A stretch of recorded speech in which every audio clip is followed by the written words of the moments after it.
Hey guys, today I'm going to be doing a demo and reviewing the Digitech Freqout. So this is a natural feedback creator pedal.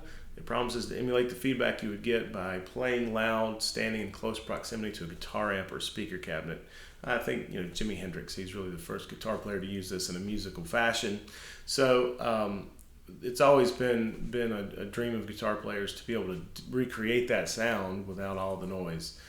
Because if you're playing at home or in an apartment, and shoot, even some clubs I've played in, getting loud enough to easily create feedback can be a challenge, because sometimes you do have to be quite loud to get it to work right. So this pedal promises to sidestep all that. You don't need that. You can play through headphones and this thing will work. To the best of my understanding, Digitech has taken feedback suppression technology, reverse engineered that, and created a pedal that is basically feedback creation technology. So I think it's actually patent pending.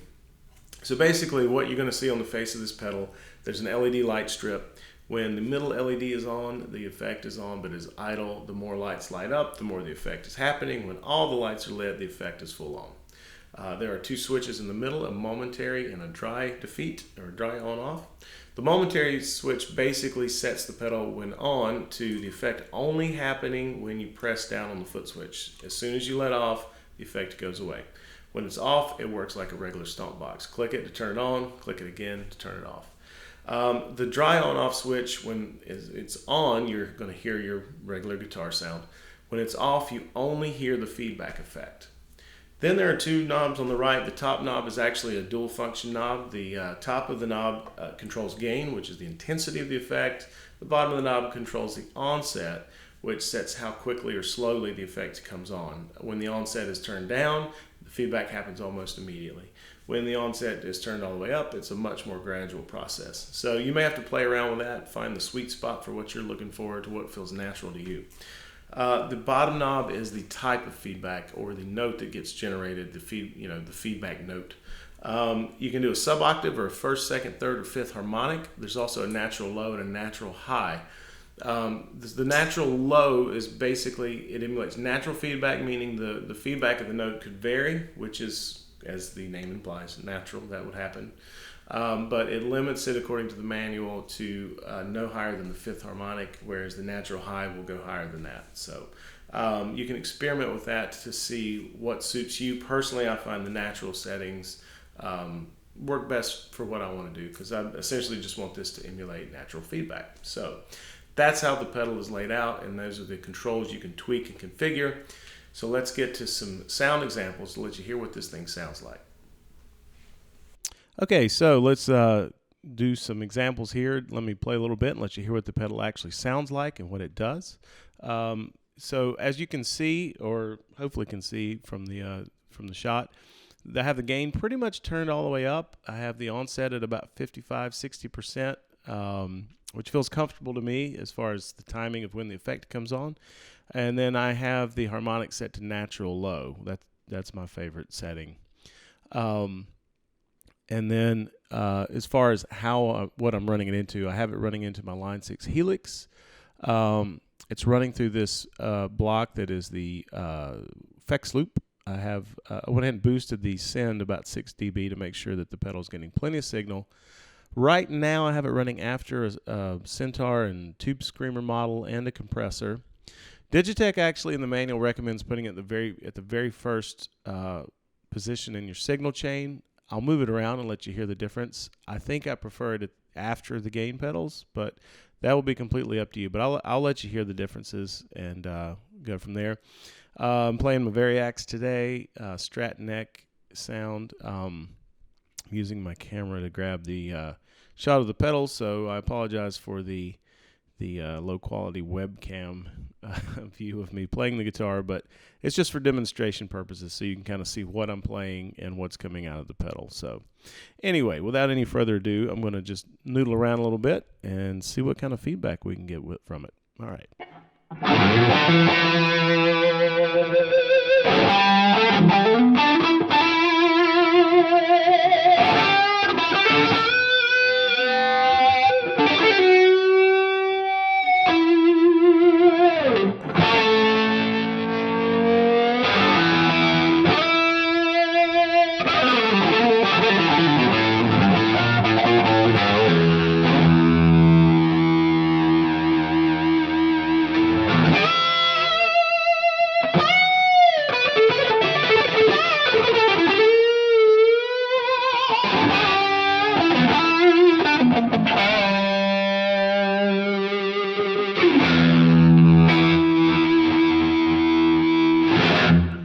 So that's kind of how, I would want to use it, having it turned on during a solo where when I kind of let a note ring out for just a little bit, get some natural feedback.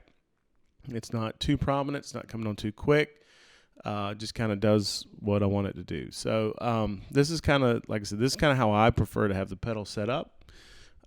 So like if you get the pedal, experiment and find your sweet spot, what works for you. So now what I'm going to do is I'm going to kind of move this back in the chain one step at a time, just to let you hear the differences. What I found is when I have it at the first part of the chain, the effect does come on faster and a little bit stronger, but it sounds a little bit different. So anyway, right now it's sitting between the two drive pedals and after the compressor. So here's what that sounds like.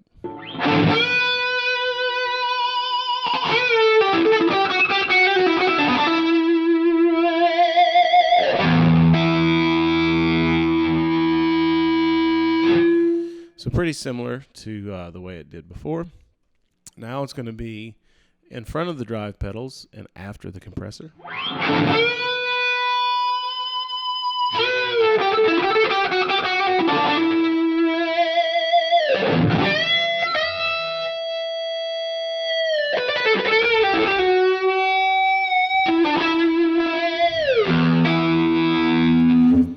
Now we'll put it in front of everything. So really, I've got a looper and wah that are turned off and a volume pedal. So essentially, it's pretty much the first thing in the chain that's getting hit. As you can hear, this might just be the way the Helix is set up. When I have this effects loop on, it just introduces some noise to the signal. And I tried it with another pedal. It did the same thing. So this isn't a freak out issue. This is nothing to freak out about, basically. But anyway, having it in front of all the compress and the drive pedals, compresses and runs any excess noise through those pedals. So it's actually a lot quieter when I put it after the drive pedals, at least in this setup with Helix. So that may or may not apply to your setup. But anyway, here's what it sounds like when it's first in the chain.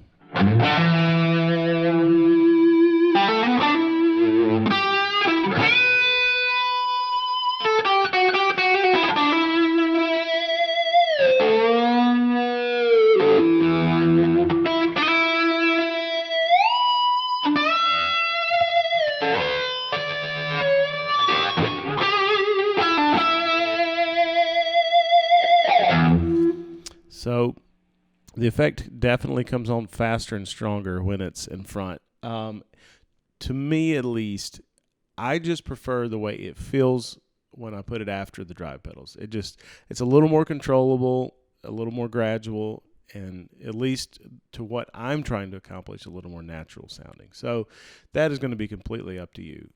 If you put this pedal in your signal chain, try it in different slots and see what works. So. Okay, so there's what this pedal sounds like. Again, I think from anything that's come out on the market, this is by far the best feedback emulator device that's ever they've ever come out with, and overall, it's really great. One thing in particular that I kind of struggled to, at times, just didn't feel natural to me is once the signal drops below a certain volume, the threshold of the pedal cuts off, the feedback stops.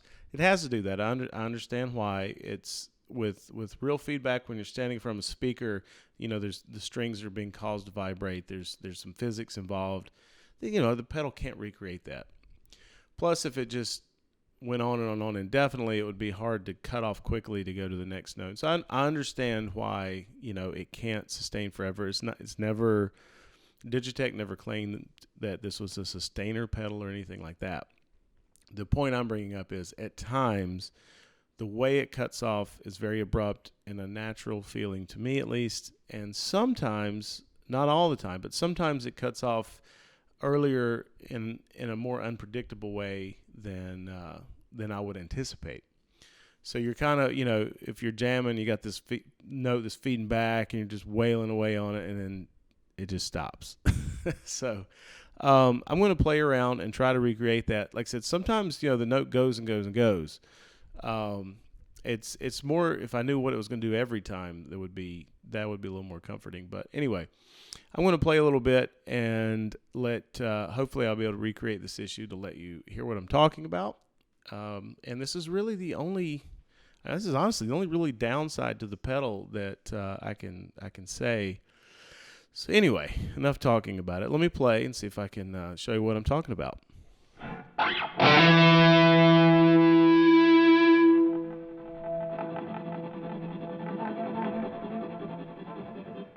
So you can see right there, I hit, basically that's the E note on the 5th string, 7th fret. Even though I was shaking it and the note was still ringing out to a degree, it dropped below the feedback threshold, and you could see where it just kind of stopped. So I'm going to do that again.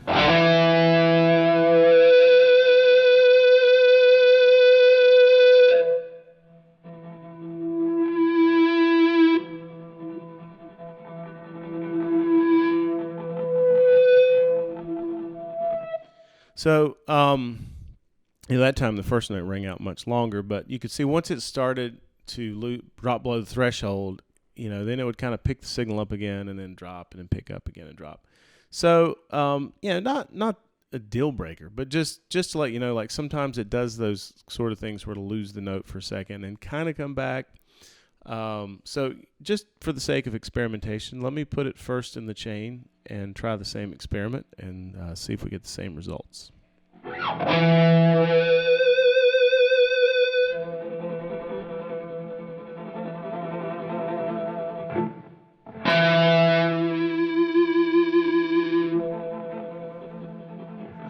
Yeah, so actually I get more longevity or sustain having it after all this stuff, which kind of makes sense. I mean, putting it after a compressor, and drive pedals do compress as well. It makes sense that I would get a little more sustain with it being after, but just pointing that out, that this kind of can be more of an issue if it's first in your chain and your signal's a little bit weaker going in. So.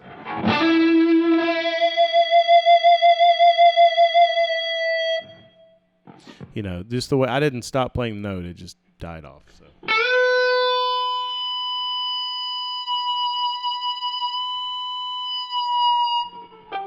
And again, it died. That note rang out longer, but when it did die, it just kind of died. So, one thing if you're going to use this pedal is just knowing that ahead of time, that this is not going to create sustain. Don't anticipate it sustaining out forever. Don't give it time to do this, basically. So if I was going to just kind of play naturally, I could certainly play around this. I could do something like this. So.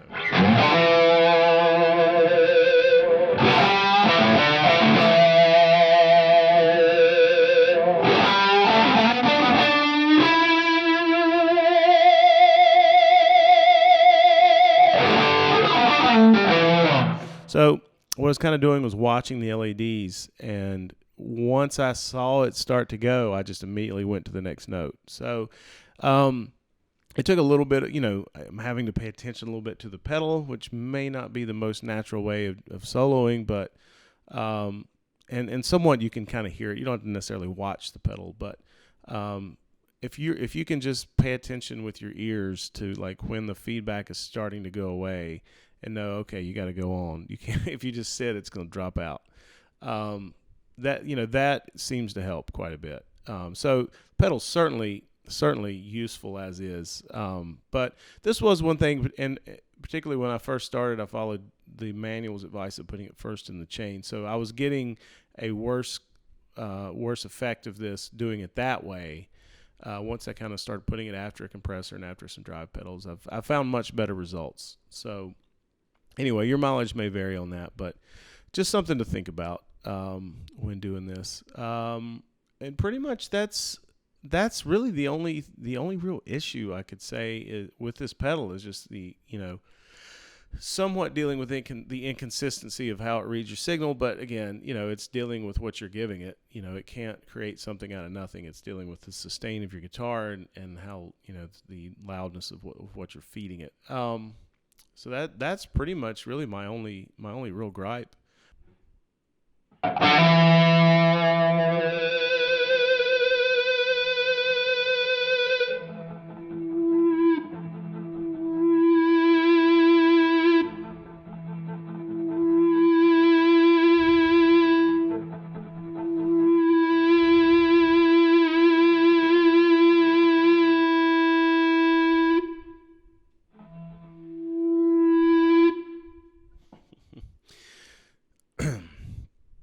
Okay, so you can hear that, I think it's all right. So you can hear that, occasionally the cutoff may not feel natural. You may get that kind of abrupt feeling with the cutoff, but really, other than that, it's I can't really fault the pedal too much, and that's really just the physics of it is that without using speakers to create feedback, there's nothing to cause the strings to vibrate. This pedal can't send vibrations up the string, so it's perfectly to be expected that you know. Mm.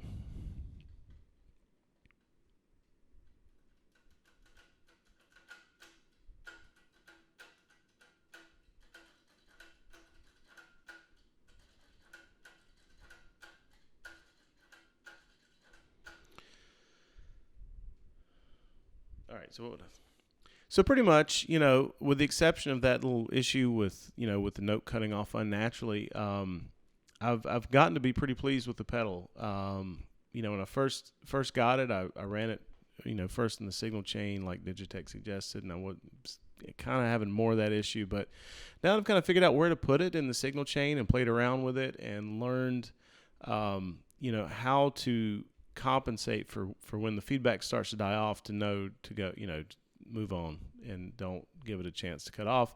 It's pretty much, I think it's a keeper at this point. Now I've kind of learned how to use it. So anyway, I encourage you, if you're looking for a feedback effect, this is certainly the best thing on the market you're going to find. Pick one up and give it a try. A lot of the major retailers have a very generous return policy, so there's really no risk. You can always pick it up and try it and send it back if you don't like it. But I think if this is an effect you're looking for, it's pretty hard to find anything that's going to do what this Digitech pedal is doing. So give it a shot and see what you think. Let me know in the comments below. Okay, so there's the Digitech Freqout. I hope this video was helpful. Let me know what you think about the pedal in the comments below, or if you have one, and let me know how it's working for you. So as always, please, if you enjoy this video, like, subscribe, comment, share, all that good stuff. And as always, again, thanks for watching, and we'll see you next time.